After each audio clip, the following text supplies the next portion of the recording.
Et les amis, vous sentez là? Est-ce que le FC Barcelone n'est pas en train de réaliser un des plus beaux mercatos de ces dernières années? Hein? Bonjour les petits, moi c'est docteur André de Lubumbashi.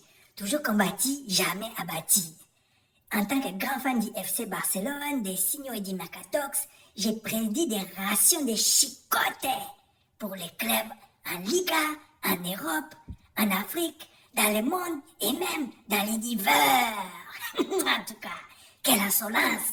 Donc dans cet épisode, on va parler des dossiers chauds du moment. Avant ça, un petit retour sur le premier match de pré-saison. Alors, je ne vais pas commenter exactement ce match-là parce que, pour être honnête, pour moi, les matchs de pré-saison, il y a tout et n'importe quoi. J'aime bien les regarder, mais tirer des conclusions sur ces matchs-là. Alors peut-être je couvrirai d'autres matchs, mais là, certainement sur un premier match. Alors oui, il y a des bonnes choses, il y a des moins bonnes choses, mais franchement, ça veut rien dire. L'opposition en face, les gens qui sont pas en forme, qui reviennent de vacances. Moi, je me souviens, alors, je sais pas si tu te souviens, il y a quelques années, même si je suis concentré sur le Barça, mais bon, parfois on regarde d'autres clubs. Et à un moment, je me souviens en PSG, il y avait un petit qui s'appelait Angenda, il avait marqué deux trois buts, il avait flambé sur une pré-saison. Tout le monde disait déjà, le gars, il va massacrer tout le monde, au niveau du talent en tout cas. Flop. Enfin, moi, je sais pas où joue le gars aujourd'hui. C'est vrai que, voilà, il y avait de l'espoir. Mais bon, j'ai appris ma leçon avec ça, j'ai appris ma leçon avec d'autres joueurs. Donc voilà, faut pas trop s'enflammer. On a vu de bonnes petites choses avec Pablo Torre et puis d'autres petits jeunes. Maintenant, il faudra voir sur la durée. En fait, c'est quoi? Ça me rappelle une histoire. Je me souviens la première fois, je suis parti au parcours santé avec mes filles. Donc la plus petite, en gros, elle n'avait jamais couru, elle arrive. Donc on se met tous à courir. On était, je sais pas, on était 4-5, on était à plusieurs. Je crois qu'il y avait des amis, enfin je sais plus. Donc la petite, je me souviens plus trop quel âge elle avait, mais elle a commencé à courir, elle a détalé comme un lapin. Et elle nous regardait, genre, mais vous, en tout cas, vous êtes mauvais. Elle s'est dit, les vieux, là, je vais les chicoter dans la course. Mais 200 mètres plus loin, la petite s'est arrêtée. Et nous, on a continué pendant 3, 4 ou 5 tours, je sais plus. Et la petite était fatiguée. Donc voilà, j'aime bien les matchs de pré-saison, mais attention avant de tirer des conclusions. Bon, on commence avec Christensen. Bon, c'est tout ce qu'il a rejoint le Barça. Moi, comme j'avais dit, c'est un joueur. Je suis content de l'avoir parce qu'il a de l'expérience, beaucoup d'expérience avec Chelsea. Mais par contre, comme j'ai dit, il me rassure pas. Dans le sens où c'est pas vraiment un leader, c'est pas quelqu'un qui inspire vraiment confiance. J'ai un peu peur de mon nombre. Quelle insolence! Mais je pense que venant de Première Ligue, où les matchs sont... Enfin, l'intensité est quand même beaucoup plus élevée, je pense qu'en arrivant au Barça, il va pouvoir aider. Peut-être ça va moins le faire stresser, peut-être qu'il va pouvoir rassurer des joueurs un peu plus jeunes. Donc voilà, une bonne recrue quand même pour le Barça, surtout dans l'état actuel des choses. Bon, comme tu sais, moi c'est Signo, mais mon prénom c'est Kessie. Donc quand je vois un joueur comme Franck Kessié qui débarque au Barça, je suis obligé d'en parler. Caissier, en tout cas. Donc voilà, Franck Kessié en provenance du Milan AC, qu'il a joué son premier match, donc match de pré-saison. Et puis, comme on pouvait s'y attendre, c'est un joueur qui est solide, un joueur quand même qui assure. Et moi, ce que j'aime vraiment bien, c'est dans l'attitude, puisque quand il arrive au Barça, il déclare, il dit voilà, qu'il sait qu'il n'est pas titulaire en puissance, et qu'en gros, eh ben, comme partout où il est passé avant, il va devoir se battre pour avoir sa place. Moi, j'aime cette mentalité parce que c'est quelqu'un qui renonce pas au combat. Il n'arrive pas comme un sénateur, il sait où il arrive. Il arrive au FC Barcelone, il sait que ça va pas forcément être facile, mais il est aussi malin, il sait qu'il a une carte à jouer. Parce que comme tout le monde, il a vu un peu la déchance du Barça ces dernières années, il a un rôle à jouer. Xavi le voulait vraiment. Ah, si, caissier, bon, ça vaut pas caissier, c'est-à-dire signe. Mais c'est quand même bien pour chicoter les adversaires. Caramba! Et quand Xavi te veut, dire non, c'est un péché. Bon, moi, tout ce que j'espère, c'est qu'il va rester sur la durée. J'espère qu'il va faire honneur au continent africain. En tout cas, une super recrue quand même pour le FC Barcelone. Comme je le dis, ce qu'on a eu ces dernières années, franchement, ça donnait pas trop d'espoir. Et là, on a un joueur qui vient du Milan AC. Donc pour tous les gens qui pensaient que le Barça c'est fini, le Barça c'est terminé, Donc vous pensez que l'FC Barcelone n'attire plus? En tout cas, quelle bande de farceurs! Mais quelle insolence! le Barça est toujours présent et les joueurs veulent toujours venir jouer au FC Barcelone. Next, c'était une des sagas de l'été, une des nombreuses sagas de l'été, Rafinha. Ai, signe, como tu vais? Bien? Bon, franchement, je sais pas toi, mais moi, je pensais qu'il allait jamais arriver.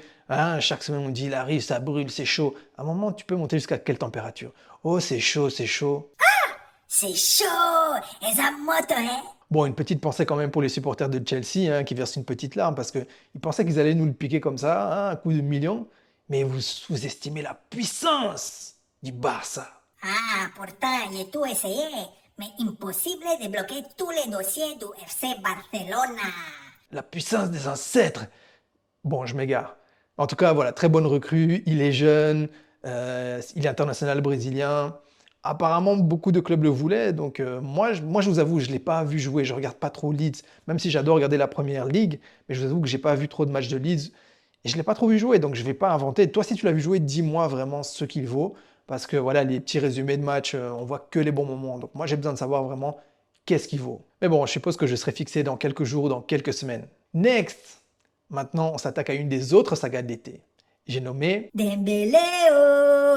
En tout cas, les joueurs qui tuent au moins 2 pigeons à chaque fois qu'ils tirent au but. Mais quelle insolence! Bon, nous on est super heureux, mais je pense quand même que tous les oiseaux, tous les pigeons de Liga, surtout ceux du Camp Nou, mais même dans le reste de l'Europe, tous ceux-là, ils sont vraiment dans le stress parce qu'ils savent que la trêve est terminée. Ils ont espéré, mais ça va recommencer. Bon, blague à part, je suis super content que Dembélé reste parce qu'il a prouvé la saison dernière que quand il s'applique, il peut vraiment être Dangereux. donc on a besoin d'un joueur comme ça. Je sais pas ce que toi t'en penses. Moi, comme j'avais dit, s'il part, bon, il part. Le Barça va se relever de toute façon, mais s'il peut rester, c'est une bonne chose. Alors moi, j'espère qu'il va revenir avec la même attitude. Faudra voir si jamais Lewandowski arrive. On va en discuter dans un instant. Et si Aubame est mis sur le côté, comment il va gérer ça? Et puis comment il va gérer la concurrence avec Rafinha?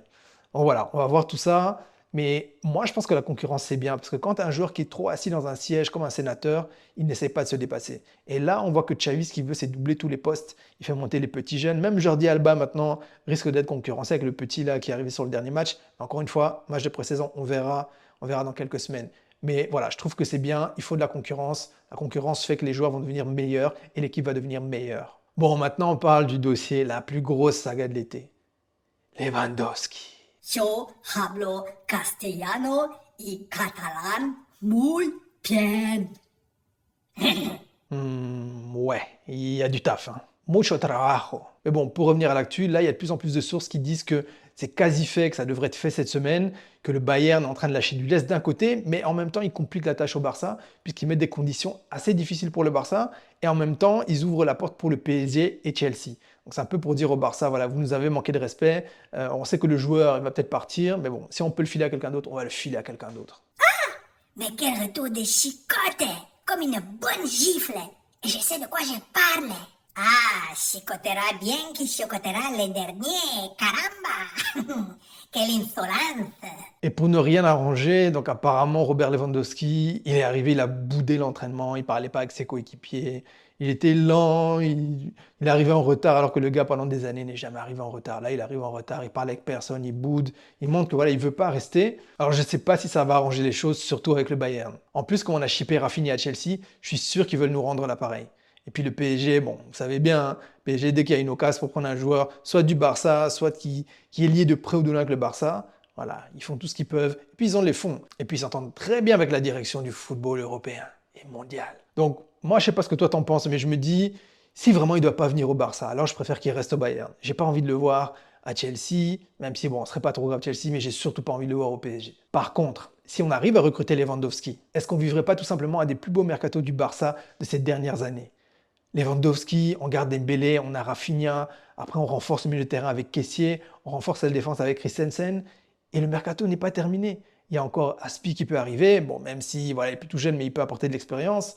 Peut-être que De Jong va rester, pour le moment ça a l'air bien parti pour qu'il reste. On a le petit Pablo Torre, on a Molero, on a Ansu Fati qui est là, on a Pedri qui sort de blessure.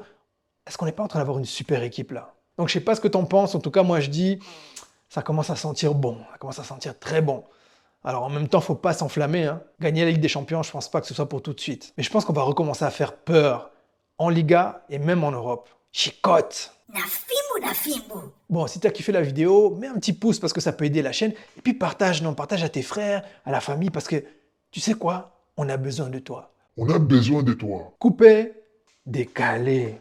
On va les chicoter bien comme il faut. Chicote des PSG, chicote des Real Madrid, chicote des Tebas. Et l'anglais est parti. Il est parti. Mais quelle insolence!